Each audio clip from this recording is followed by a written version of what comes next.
Зомби-вирус – это болезнь со 100% гарантированным летальным исходом, заставляющая переносчиков в крайне агрессивной форме распространять инфекцию, а обладателей иммунитета попросту убивать. Иными словами, это идеальный вирус для массового уничтожения людей. Stay together, whatever happens. Whatever happens. Хей, what's up, с вами Сова, и сегодня мы поговорим о зомби-вирусе и возможен ли из-за него апокалипсис.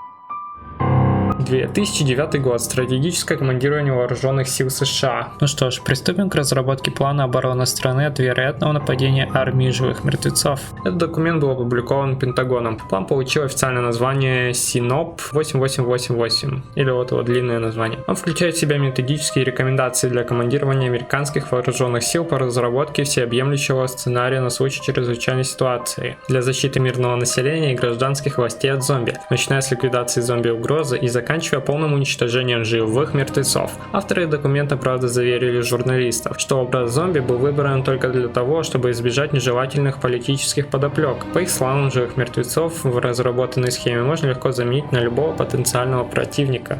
И этот план совсем не выдает, на какой случай он был опубликован.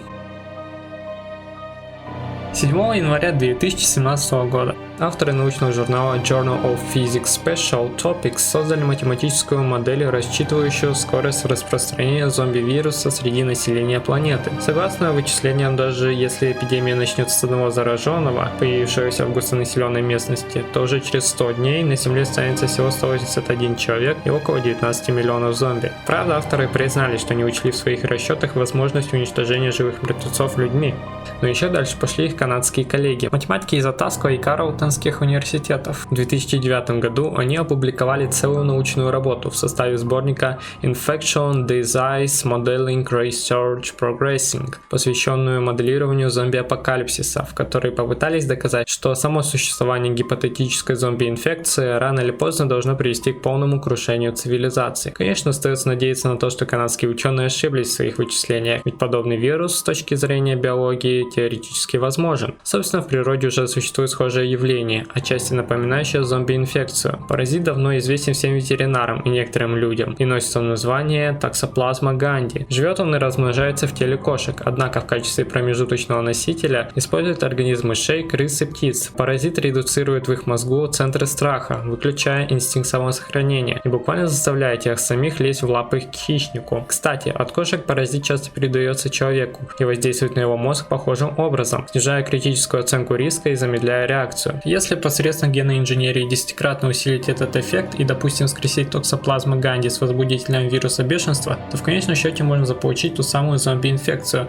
А еще эта же токсоплазма вызывает шизофрению, так что тут вам и призраки добавок мерещиться будут.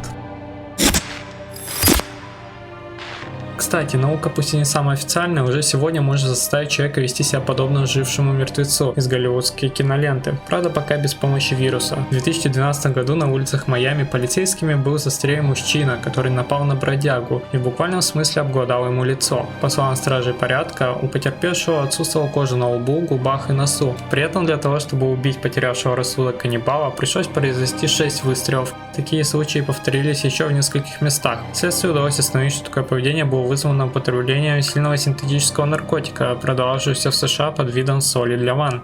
А летом 2016 года на США обрушилась целая эпидемия зомби, когда схожие симптомы были выявлены у 33 человек. Буквально на днях газет сообщили, что ученым удалось выяснить причину ее возникновения. Виновником превращения людей в ходячих мертвецов снова стал наркотик, который при передозировке приводил к необратимым последствиям в психике. Эти случаи наглядно свидетельствуют, что в мозгу человека существует область активации или отключения которых лишает его разума и заставляет охотиться и буквально пожирать живьем себе подобных, при этом повышая болевой порог и увеличивая физическую силу в лучших традициях американских зомби-хорроров.